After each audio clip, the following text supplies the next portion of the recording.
प्रश्नावली को हल करने से पहले थोड़ा सा हम जो है कि एक जानकारी ले लेते हैं। जानकारी लेना बहुत जरूरी है, तभी ये प्रश्नावली हल हो सकती है आसानी से। देखिएगा दोस्तों, हमारे पास यहाँ पे ये बहुत बड़ी संख्याएं हैं। ये जो है कि 1000 है तो थोड़ा छोटी है, उससे ये फिर बहुत बड़ी संख्या है, फिर इससे और बड़ी संख्या है, फिर और बहुत बड़ी संख्याएं बहुत बड़ी हो सकती हैं। अब दूसरी तरफ हमारे पास बहुत छोटी संख्याएं हैं। देखो ये 0.0002 है, उसके बाद इससे और छोटी है, और इसके बाद ये बहुत छोटी संख्याएं हैं।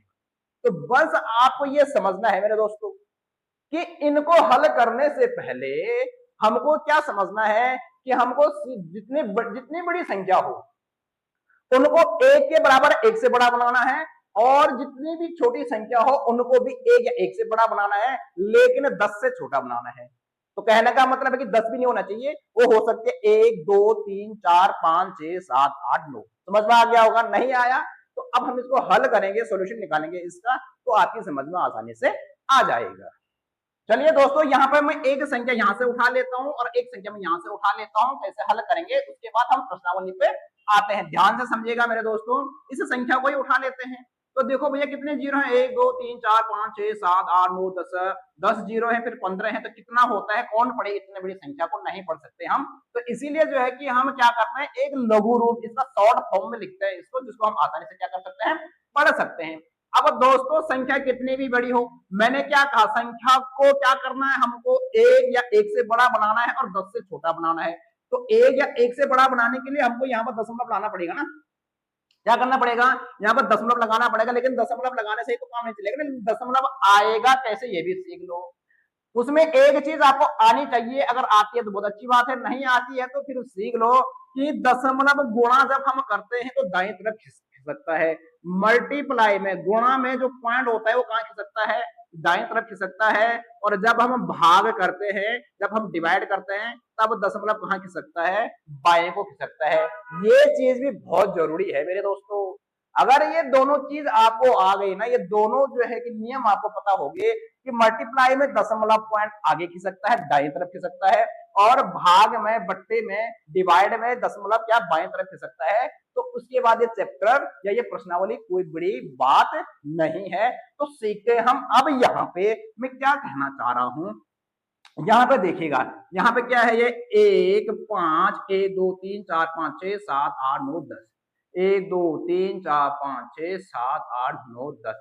अब मेरे दोस्तों हमको ये दशमलव कहाँ पे लेके आना है? यहाँ पे लेके आना है, क्योंकि 1 से बड़ा और 10 से छोटा होना चाहिए संख्या।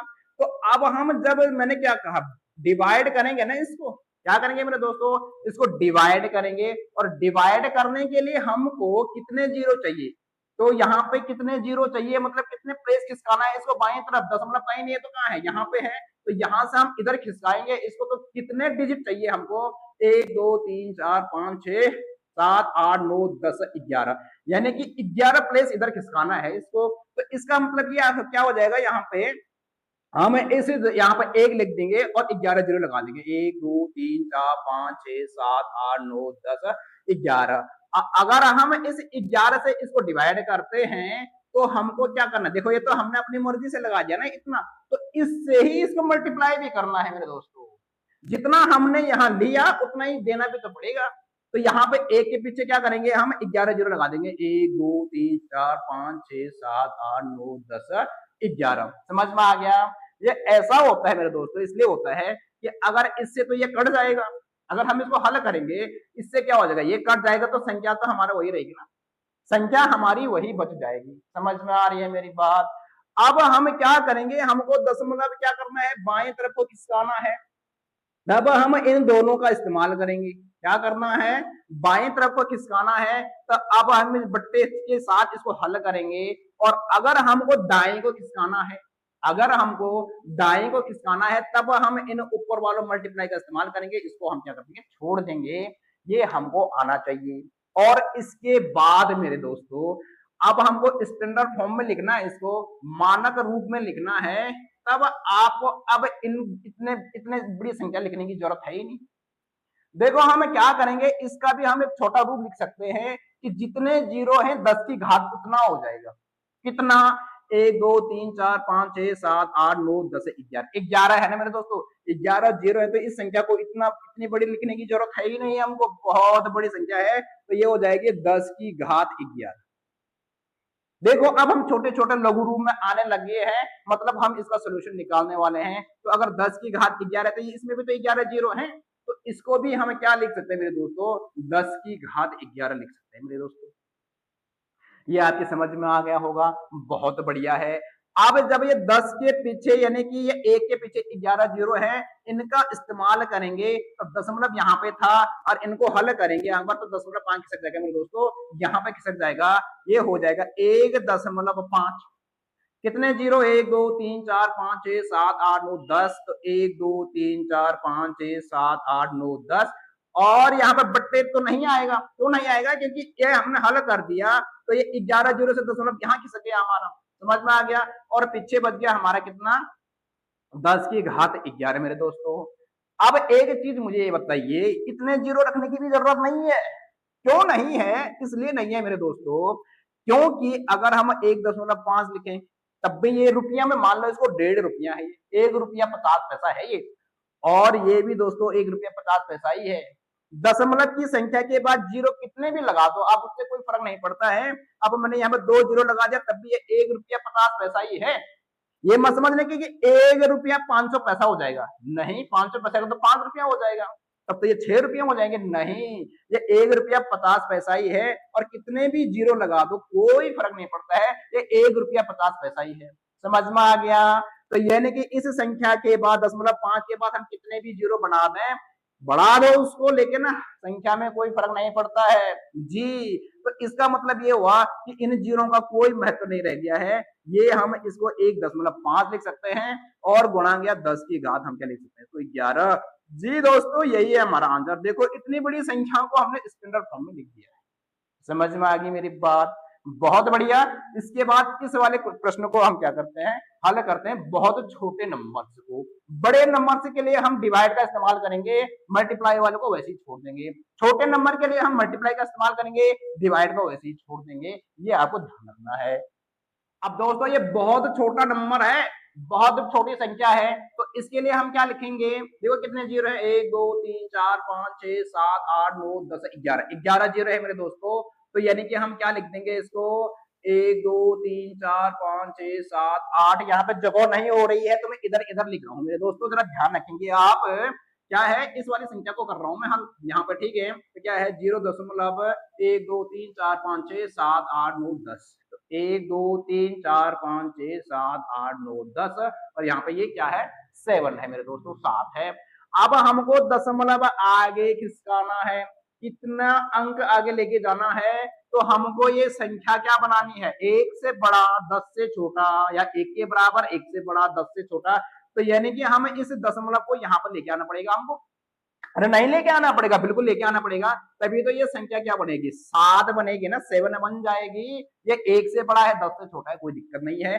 तो अगर दशमलव हमको खिसकाना है कितना प्लेस, 1 2 3 4 5 6 7 8 9 10 और 11, 11 प्लेस खिसकाना है, तो यानी कि इसको मल्टीप्लाई करनी पड़ेगी 10 की घात 11 से, कि एक के पीछे 11 जीरो लगाने पड़ेंगे। तो अगर हमको इसके पीछे इतने जीरो लगाने हैं मेरे दोस्तों, तो हमको जो है कि उतने से ही इसको डिवाइड भी करना पड़ेगा। नियम दोनों के लिए एक जैसे, बस हमको क्या करना है, छोटी संख्याओं के लिए इसका इस्तेमाल करेंगे, दशमलव को आगे खिसका देंगे, और बड़ी संख्याओं के लिए दशमलव हम बाएं तरफ खिसकाएंगे, तो इसका इस्तेमाल करेंगे, डिवाइड का इस्तेमाल करेंगे। अब मुझे ये बताइए, ध्यान से देखिएगा, अगर 10 की घात 11 है, यानी कि एक के पीछे 11 जीरो है, तो ये दशमलव 11 प्लेस आगे खिसक जाएगा, दशमलव कहां चला जाएगा, 1 2 3 4 5 6 7 8 9 10 11, कहने का मतलब है दशमलव चला जाएगा 7.0 हो जाएगा ये, तो 7.0 करो चाहे ना करो, तो ये ऊपर वाला इनका सोल्यूशन कर दिया हमने, इनका सोल्यूशन कर दिया, तो ये आ गया हमारे पास 7, और यहाँ पे हमारे पास गया ये 10 की घात 11, समझ में आ गया। अब हमको जब स्टैंडर्ड फॉर्म में लिखना है, मानक रूप में लिखना है, तो हमको जो ये घात वाली संख्या है ना, ये 10 की घात 11, इसको भी ऊपर लेके जाना है, तो इसको कैसे लिख सकता हूं मैं, 7 गुणा गया 10 की घात -11।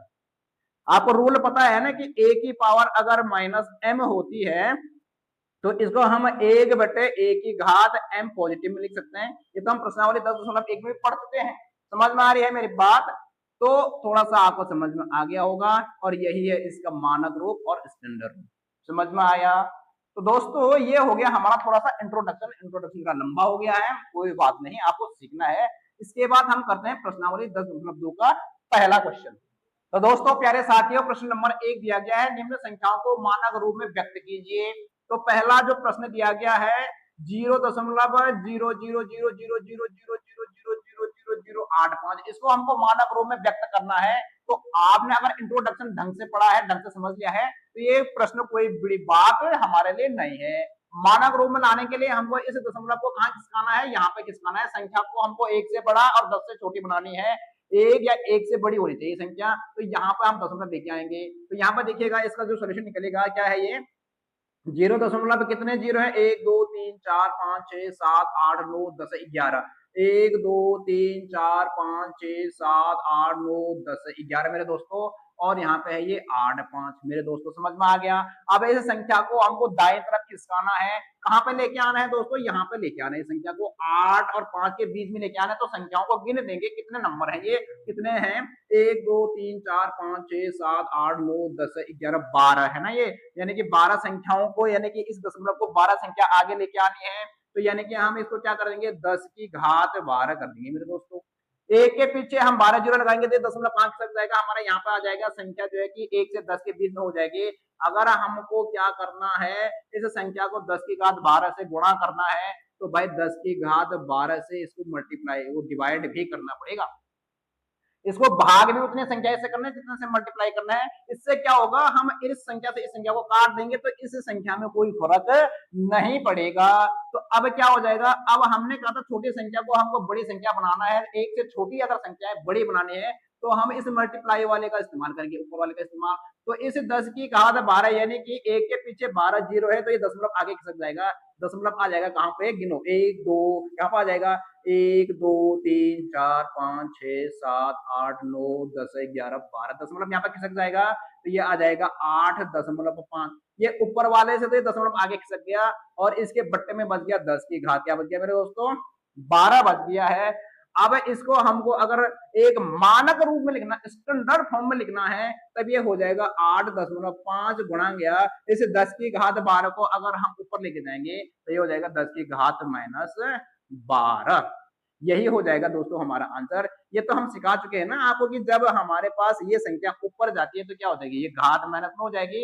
ये तो आप सीख ही चुके हैं कि a की घात माइनस अगर m है तो ये इसको क्या लिख सकता हूँ, 1/a की घात m लिख सकते हैं। तो जब ये संख्या क्या है, ये वाली संख्या इस फॉर्म में ऊपर लेके आने का क्या हो जाएगा, माइनस में हो जाएगा। ये इस रूल से हमारा सोल्यूशन होगा। दोस्तों प्रश्न नंबर 1 का पहला भाग मैंने करवा दिया है हल, दूसरा भाग आप करेंगे। सेम ऐसी क्वेश्चन है, मैं सीधे प्रश्न नंबर 1 का तीसरा भाग यानी कि तीसरा पार्ट हम इसका सॉल्यूशन में कराऊंगा। सेकंड टाइम ऐसे ही तो उसको आप करेंगे, कमेंट में उसका आंसर लिखेंगे मेरे प्यारे साथियों। प्रश्न नंबर 1 का तीसरा भाग दिया गया है, दूसरा आपको करना है कि 6 0 2 0 0 0 0, बहुत सारे जीरो है इसमें, तो हमको क्या करना है, इसको मानक रूप में लेके आना है मेरे दोस्तों। ये बहुत बड़ी संख्या है, इसको हम 1 से बड़ी 10 से छोटी बनाएंगे। तो दशमलव हम कहाँ लगाएंगे मेरे दोस्तों, दशमलव लेके आना पड़ेगा हमको कितना, 6 और 0 के बीच में। दशमलव कहाँ लेके आना पड़ेगा, इसको यहाँ पर लेके आना पड़ेगा।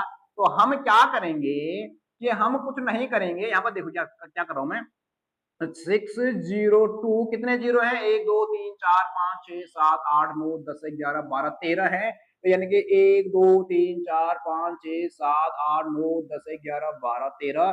दोस्तों हमको दशमलव कहाँ खिसकाना है, दशमलव हमको बाएं तरफ खिसकाना है। तो यानी कि हमको कितने जीरो से इसको भाग करना पड़ेगा, तो 1 के पीछे कितने जीरो इधर खिसकाना है इसको। तो यहाँ पर देखो, यहाँ पे कितने प्लेस हो जाएंगे, 1 2, यहाँ पे सीधे सीधे इसको 1, यहाँ पे 1, कितने प्लेस किसकाना है, 1 2 3 4 5 6 7 8 9 10 11 12 13 14 और 15, 10, 1 के पीछे 15 जीरो चाहिए, मतलब 10 की घात 15 मेरे दोस्तों, 10 की घात 15 चाहिए हमको। तब जाके ये दशमलव कहाँ खिसकेगा, बाएं तरफ, भाग में दशमलव बाएं तरफ खिसकता है।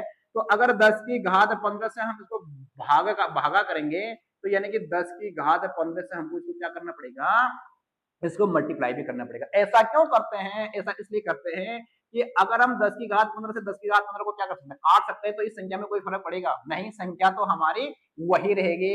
अब हमको दशमलव बाएं तरफ खिसकाना है तो हम इसका इस्तेमाल करेंगे, किसका, इसका इस्तेमाल करेंगे, इसको छोड़ देंगे ऐसे ही, इसमें हम टच नहीं करेंगे जब दशमलव बाएं तरफ खिसकाना हो। तो इसको हल करेंगे, हमारे पास दोस्तों आ जाएगा 6.02 आ जाएगा मेरे दोस्तों।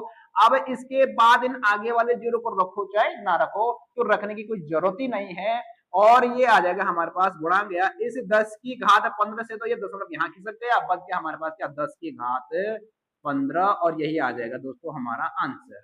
तो अगर दशमलव बाईं तरफ खिसकाना है तो इसका इस्तेमाल करेंगे, बट्टे वाले का इस्तेमाल करेंगे, अगर दशमलव दाएं तरफ खिसकाना है तो मल्टीप्लाई वाले का इस्तेमाल करेंगे, इसको ऐसे ही रहने देंगे। बड़ी संख्याओं को अगर छोटा बनाना है तो दशमलव बाईं तरफ, और अगर छोटी संख्याओं को बड़ा बनाना है तो दशमलव दाएं तरफ मेरे दोस्तों।